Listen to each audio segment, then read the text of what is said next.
positif dan bisa maju, bisa independen juga. Dan itu sih, dan akhirnya mungkin bisa create more spillover effects from what you have started with, dan akhirnya bisa dibagi lagi atau di share lagi ke komunitas atau ke dunia gitu.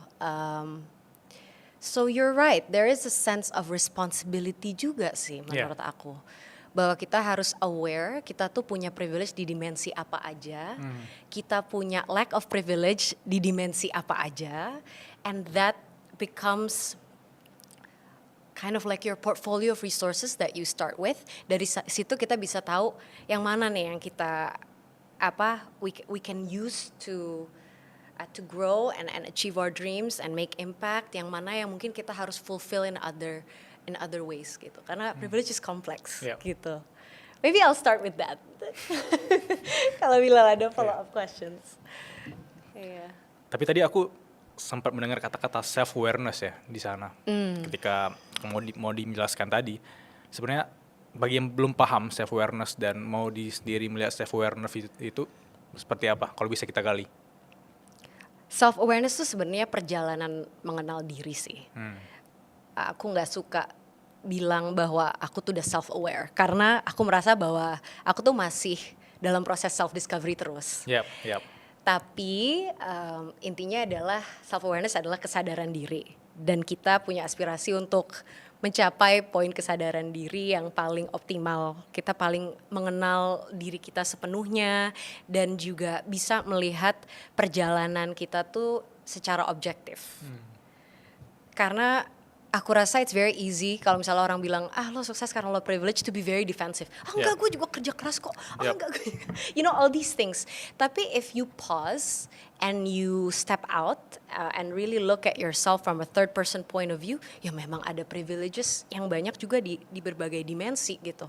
Dan jadi stepping out and seeing who you are holistically, almost from like a third person point of view, tuh menurut gue penting sih dalam proses benar-benar bisa mengenal diri sepenuhnya gitu. Dan refleksi internal itu yang selalu gue coba lakuin sih. Karena self awareness kayaknya proses juga gak sih Bilal? Gak tahu sih. Menurut gue, I don't know if I will be 100% self aware, but itu yang akan gue selalu usahakan. Aku bahkan di fase titik terendah atau lagi problem dengan pekerjaan atau kesehatan aku sempat nulis tulisan di mana, what a privilege to be tired from work, you are back the universe for. Kayak selama ini aku udah kerja keras untuk dapetin kerjaan yang aku lakuin hari ini. Kalau lelah itu privilege sebenarnya. Kalau diputar cara pikirnya, privilege itu nggak sekedar apapun yang kita udah punya dari lahir kan. Tapi apapun yang kita udah doakan, kita kerja keras untuk mencapai ke sana. Walaupun itu capek, melelahkan, tapi itu kita privilege udah menjalani hari dengan kondisi itu gitu. Aku juga ada quote. Oke. Tapi ini bukan quote aku, tapi aku baru terakhir ini membaca quote ini terus kayak kena banget. Buat teman-teman di luar sana yang punya krisis identitas atau crisis of the soul, ya intinya. Jadi kalian tuh misalnya mempertanyakan ke diri sendiri, passion gue tuh apa sih? Am I doing the right thing? What a privilege it is to be able to think or ask about questions about your soul. Because it means that other things in your life has relatively been taken care of.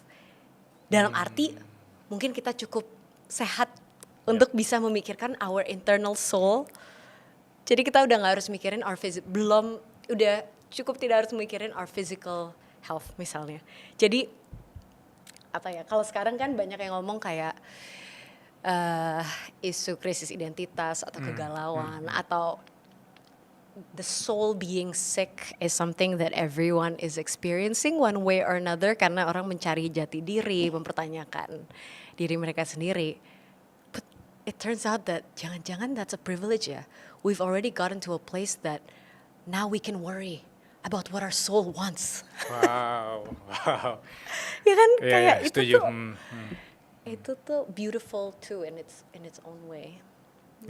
Aku senang banget kata-kata ketika kita berpikir bahwa kita masih punya waktu untuk berpikir tentang